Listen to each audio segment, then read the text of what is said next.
Hi everyone, and welcome to a very special episode of Miriam Talks About Things.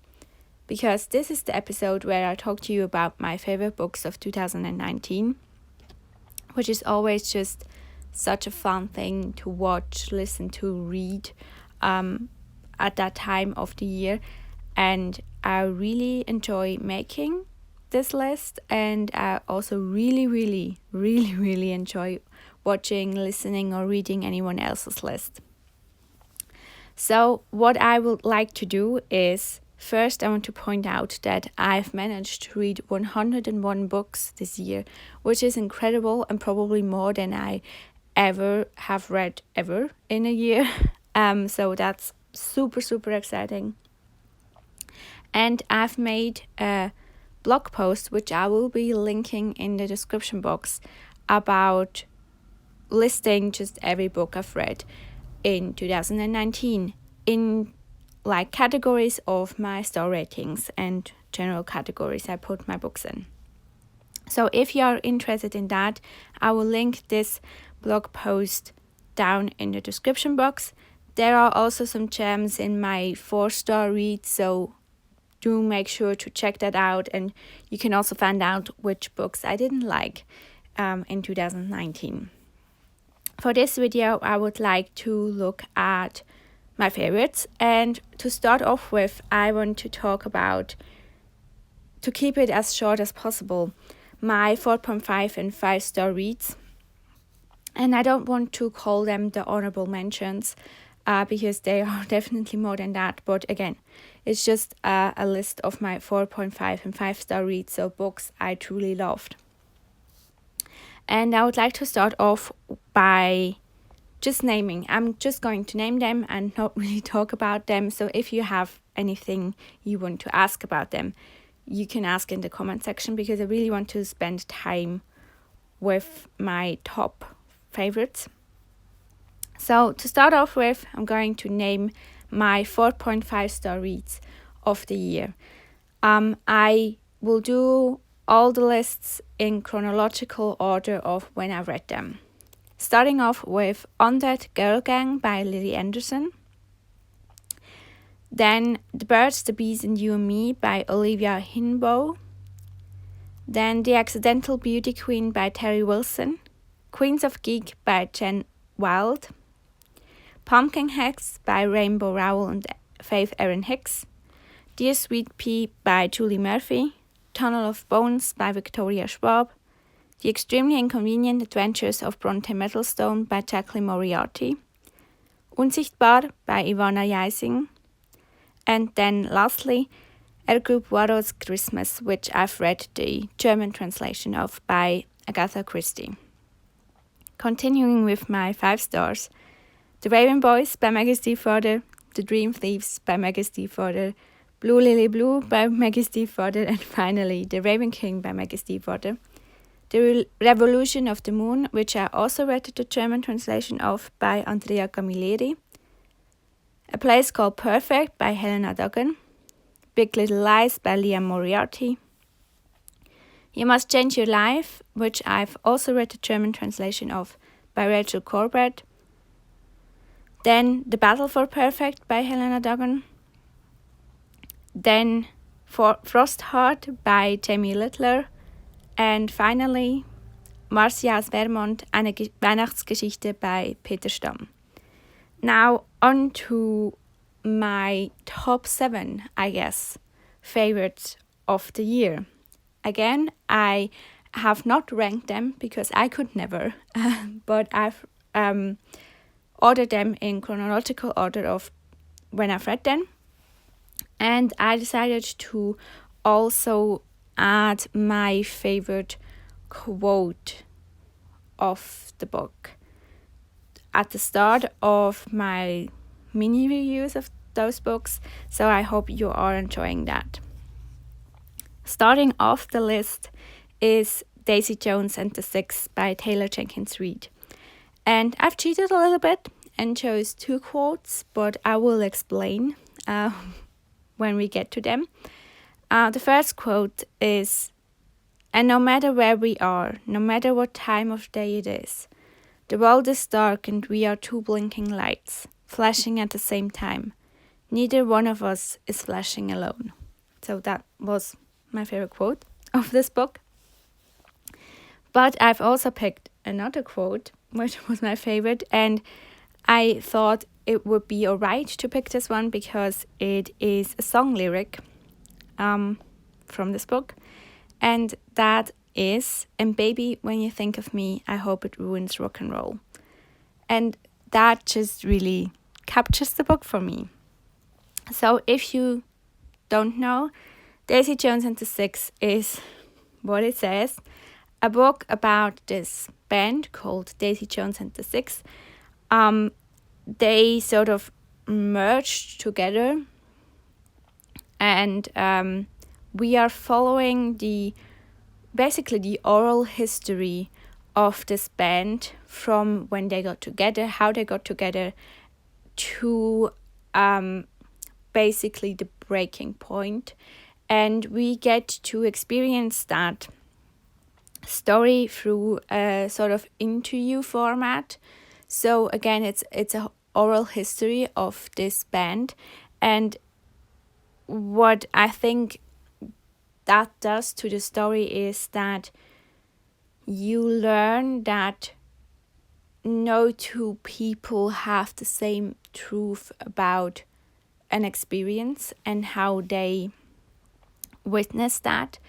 And that is, of course, something I truly, truly loved. And I've heard a lot of people say that they would only exclusively read this book via audiobook. I don't feel the same way. I've read it as a physical book, and I absolutely adored it. It wouldn't make my list otherwise. But I can totally see the audiobook being amazing. But what I loved so much about this is similar to The Seven Husbands of Evelyn Hugo. You really felt like you are reading a book about a band that does exist in real life, and it felt so real, and I felt so connected to those people and so interested and invested in their lives, and I was truly caring and loving all of them equally, even though Daisy Jones and someone else are very prominent figures in this story. I really loved how the story developed. I loved that it didn't shy away from showing you things that might be hard to read or might not please everyone to read about. And I just really loved the atmosphere and the characters and how the story was told and how Taylor Jenkins Reid chose to narrate the story. And I just really, for me, everything in this book worked perfectly. And I guess I just want Taylor Jenkins Reid to exclusively write about fictional famous people, I guess. That's what it comes down to. The next book is on my list. It's probably something you have realized when you know my reading a little bit and heard the list I mentioned before, because it is a book in a series and it is a book that was left out from the list above, and that is The Trouble with Perfect by Helena Dogan. I've mentioned in the list above A Place Called Perfect, which is the first book in the series. The Trouble with Perfect is the second one, and I've also mentioned The Battle for Perfect, which is the last installment of this trilogy. Now, again, I want to start off with a quote and then tell you a little bit about my feelings. And this probably is one of my favorite quotes of all time. There is no them and us. We are men and women and children and husbands and wives and no man-lenders and perfectionists. We are all these labels and we are none. We are simply people and we fight for that simple truth. And if you have read the book and if you know who says this quote, it's just even more impactful. So what this book is about is, again, it's the second in a series, so I can't really say too much, but after having experienced what they experienced in the first book, the town of Perfect, or it has a different name now, are enjoying their time together and all that, but they sort of start to notice things being strange, and Violet, our main character, notices some strange behavior in her best friend Boy, and things start to get more and more creepy, and maybe there is even a zombie army involved in that.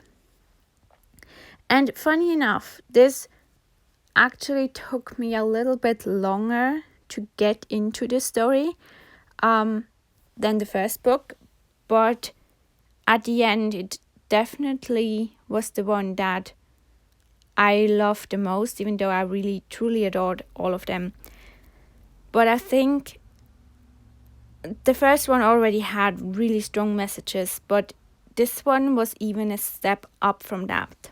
I just really adored how Helena Duggan was able to transport such adult topics, I guess, into a story that is accessible to children, and how she, for example, played into the message of like mind control by the government, all that very topical discussion about hate speech and inflicting fear, and the concept of othering, and how that was so perfectly and very consciously mastered without ever feeling like it would be too much for a child to take when reading this. And I think besides that, the point that truly just got me in this book is the message of how strong a mother's love for a child or for her family is. And I just think that this is a timeless point of a story. A mother's love is always a timeless thing, be that in like wherever we stand in history, but also in our own history, and with no matter what age we are. I think as readers, what always will get us is reading about the love of a mother for her family and for her children. And I just really absolutely adore this. So, okay, the next book. If you would force me to name my favorite book of the year, if you would say you would take away all of my books if I don't pick a favorite and I have to pick, I will pick this one. And that is The Broken Girls by Simone St. James. And I'm just going to read you my favorite quote from the book, and then I will try to explain to you what it is.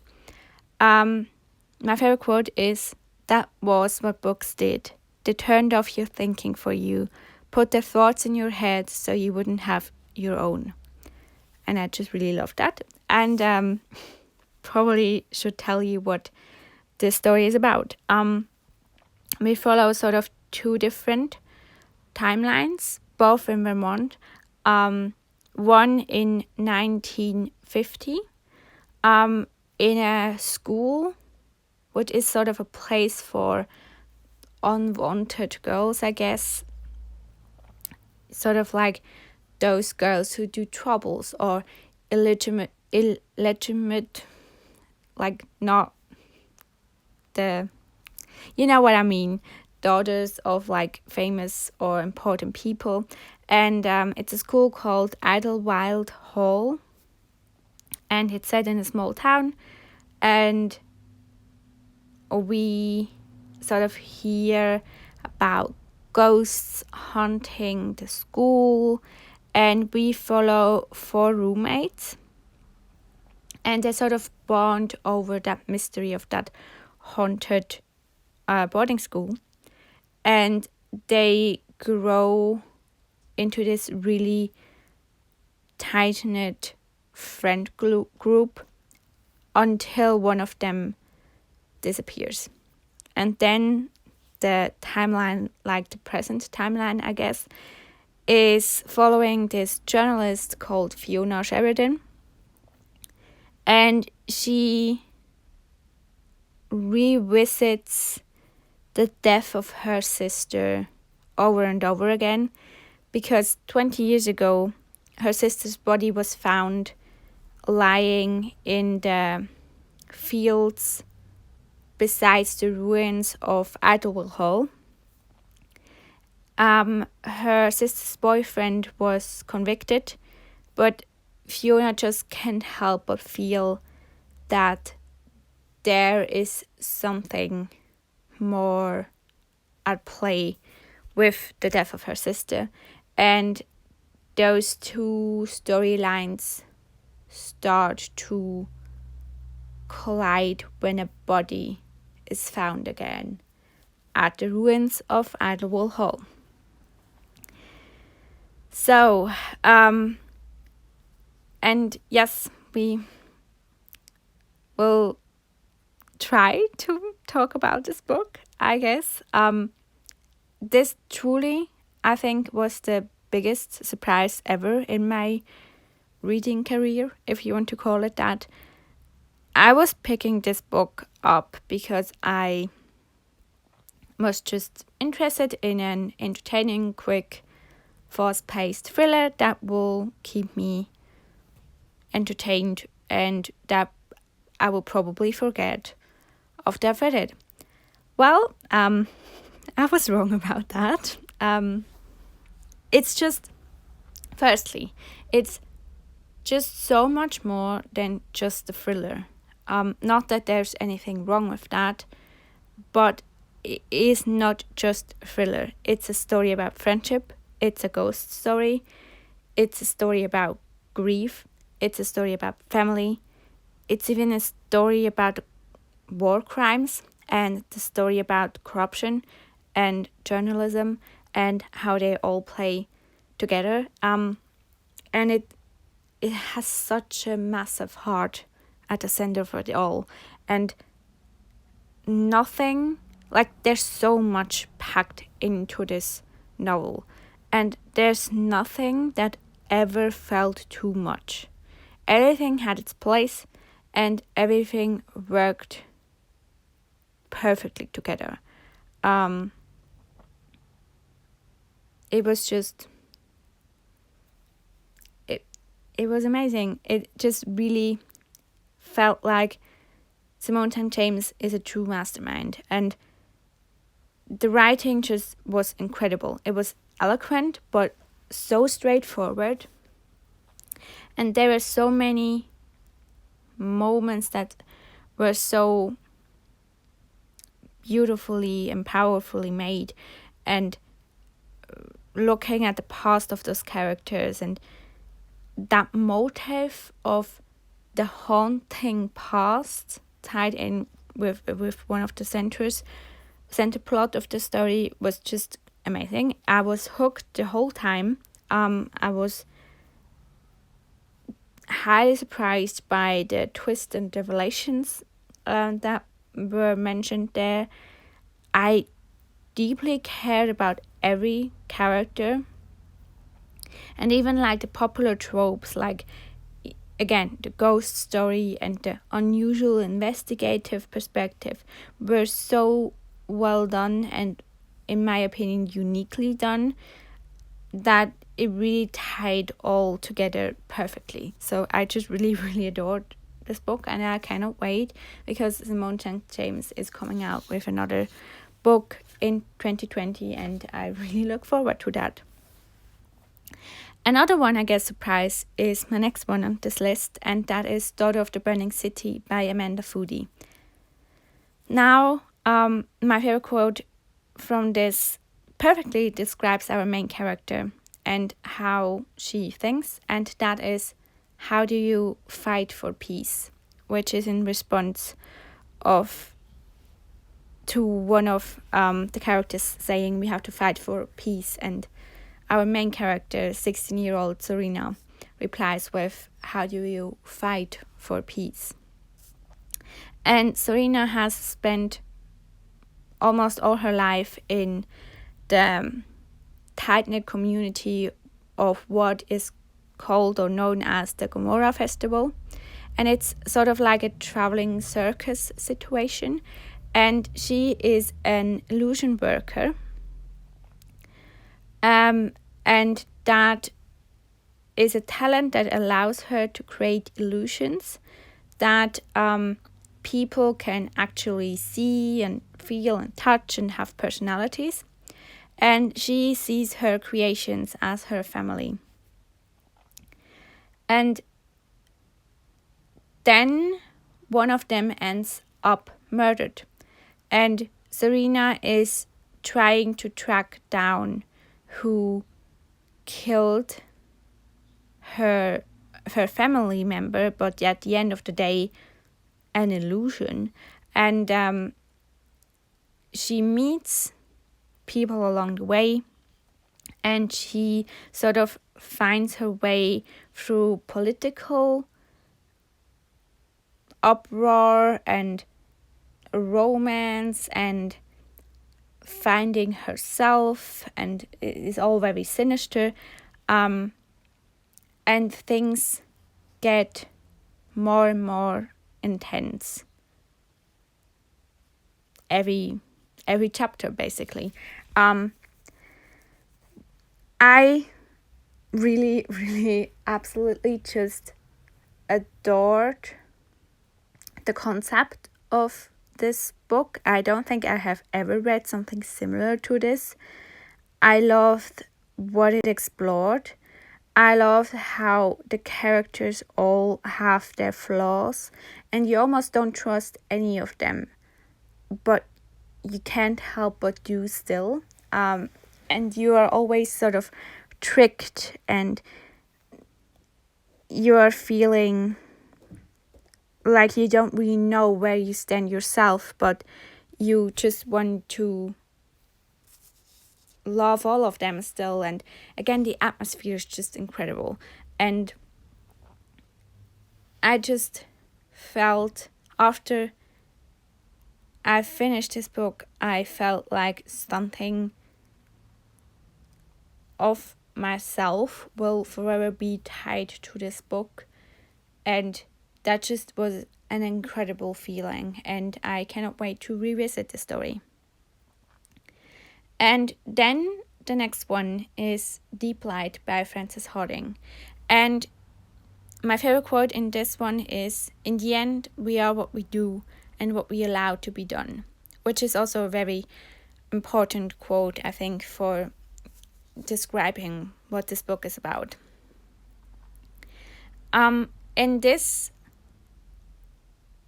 tale, which is very, very rich, we sort of follow the world of the Myriad and the Undersea, and we follow that through the eyes of a very illustrious set of characters. The Myriad and the Undersea were once ruled by gods until a sort of uproar left all the gods dead, and the secrets behind that uproar are what survived, but also what has to be yet discovered. And our two protagonists, we first follow Hark and Cheld, now work with what is left from the gods. So things that are known as godware, which are sort of relics from the god, and the two of those work with that more or less legally. And one night, the two of them are sent off to a mission, and that mission will ultimately let them on separate paths and bring both Hark and Cheld into situations that will reveal more about themselves and their friendship and the Myriad than they ever dared to know. And I'm truly, truly convinced after reading this book and looking into Frances Hardinge's other work that she's probably the greatest storyteller of our time. And I'm truly not saying this lightly or like without any facts. I have very, very many reasons for that in this book itself. Because this book basically is the perfect example for incredible world building from page one. It's the little details. For example, the fact that fear in this world of the Myriad, that was once ruled by the gods, is an essence, just like, for example, blood or oil. And it's those little details that make this world so big in its variety and its amazingness. And the atmosphere in this book was just perfect. And the book itself lends itself perfectly to be read slowly, because you want to be in this world as long as possible. And I've just never in my life ever came across a group of characters who were more well-rounded and morally grey, and like truly morally grey, yet so human exactly because of their flaws. And they all made perfect sense, even when you thought they were behaving senselessly. There was always a reason behind why they were acting the way they were doing. And it was just so amazing, and how she managed to address the power of stories, and stories as a keeper of someone's life, and someone living through stories about them and stories they are telling. And it's just an incredibly, but also incredibly frightening power that can transport fear, and how fear is this power that is frightening. And it's just amazing. And I absolutely love it. My next one is This Adventure Ends by Emma Mills. And my favorite quote from this is, "I would make you realize how much you matter to people. Sometimes I think you don't get it." And again, perfectly sums up this friend group in this story. So what this book is about is that Sloane's dad, our main character, Sloane is our main character.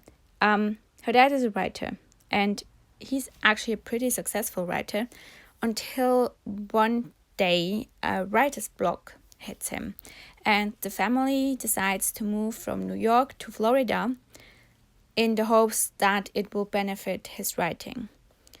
Sloane, in the meantime, falls strong and hard for this group of friends that she never thought she would ever encounter in her life. And just as hard and strong as Sloane fell for this group of friends, I fell for this book.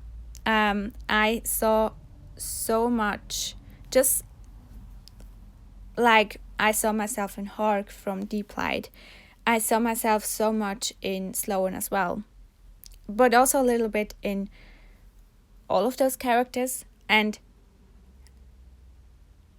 I just really connected with that feeling of wanting to joke around and trying to appear distant, and as a way of not having to fall for something too hard too quick, but never actually truly achieving that. But I also saw myself, for example, in Vera's truly chaotic energy, especially in not being able to write in concise ways. And there was this exchange between Sloan and Vera, where Sloan told her, you know that you can just write that all in one message. And Vera replies, it's not as fun. I think in chunks, so I have to type them as they come. And I just never found something that is perfectly me than this exchange. But also that feeling generally of this book to love unconditionally, and that's something that got me into a lot of heartbreak, but something that I would never want to give away. And I understood Gabe's seriousness. I understood it because it's something that I adapt often, and especially in situations that are new to me. And I saw myself in Remy's disappointment and in his sadness and his inability to realize that something might not be the same as it was before. I also see myself in Aubrey and being scared of commitment in the future and being skeptical of someone new entering. I felt for Sloan's dad. I felt for Sloan's mom. I felt for Lainey and all the side characters. And this book is serious and heartbreaking, but I never loved more about like the witty banter and the funny comebacks. And I literally almost on every page wrote down I'm cackling because I was cackling because it was so funny. And it's just so real. These people have flaws. They are not without flaws. They are not without their own tragedies and complicated histories between them personally. And they argue, they fight, and they hurt each other. But at the end, there is always love. And I think that's the main aspect of it. Sloan and her dad bonding over fan fiction was one of the truest and purest form of affections that I ever saw in a family portray in a book ever. And it truly hit so close. But also how much Sloan is willing to give her friends and how much they want her to know. Again, how much he truly is doing for them. And that quote I mentioned in the beginning just really captured that. And it felt so modern, but without ever feeling cheesy. And it just really captures what it means to be young and what it means to be young and to love in all the different aspects of this world. And it's just amazing. And last but not least, I have 10 Blind Dates by Ashley Elston. I don't really have a quote for this one because it was just such a heartwarming story overall. But this is the story about Sophie, and Sophie is very excited to spend her Christmas break with her boyfriend Griffin, while her parents look after her sister Margot, who's on a very strict bed rest due to her complicated pregnancy. And Griffin seems to have a little bit of some different plans for that and actually wants some time out of the relationship. So with a broken heart, Sophie ends up at her nonna's place where her big Italian family is all gathered up for like the Christmas holidays. And they get ready to set up Sophie, as the title probably tells you, on 10 blind dates, where Sophie actually not just goes on blind dates, but grows closer to the people she loves the most, which is her family. And she goes on very different dates, and it is a very wild ride, but a very funny and heartwarming one. And to me, this book was just perfect. There's nothing I would ever change about it, and every step this book took, I was happy about it. It has this perfect balance of humor that really had me laughing out loud multiple times, but also the very hard seriousness of life, and especially those human interactions. And there were so many little details and little moments that I truly appreciated so much, and I think the care that went into writing the dates and writing the funny ones, but also like the very charming ones, and how we got the characterization of every single character appearing in this book.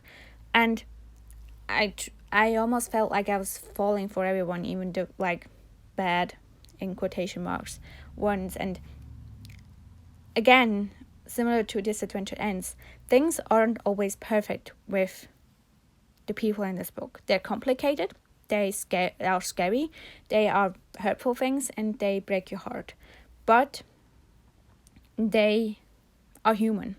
And the different storylines at play, because there are different storylines working together, with the romance being at the front, just really worked well. Like, the romance was never too much or too little. And I thought wrapping the story up was done wonderfully, and still leaving enough space to discover the future of those characters, which I've learned that we will be getting a companion novel, and that just makes me so happy. And again, I saw myself so much in Sophie. I loved seeing her getting stronger and more confident throughout the story, and finding her path and what truly belongs to herself, and not depending on someone else's perception of her. I loved the empowerment that was in those stories. I loved reading about the dates. Let's be real, because there were some super nice guys finally portrayed in a contemporary fiction, which I don't think we get as often, because there's for some reason an appeal of bad guys and the bad guy and the bad boy. But it was just really nice to finally see some super nice guys portrayed in contemporary fiction. It was hilarious at times, but throughout it all, my heart felt so warm, and I cannot wait to reread it coming Christmas season, so that's fun. So yes, I think that got a bit longer than I was expecting, but I hope you enjoyed getting to know my favorite books of the year. And do let me know if you did a blog post, a video, an Instagram post, or whatever about your favorites, and let's chat a little bit in the comments about what you think about my list. And again, thank you so much for sticking with me this year. Thank you for coming on this adventure with me with this podcast that absolutely means the world to me. And I hope you will stick with me in 2020, and I will go on many interesting journeys with you as well. Thanks for listening, and I will talk to you soon. Bye.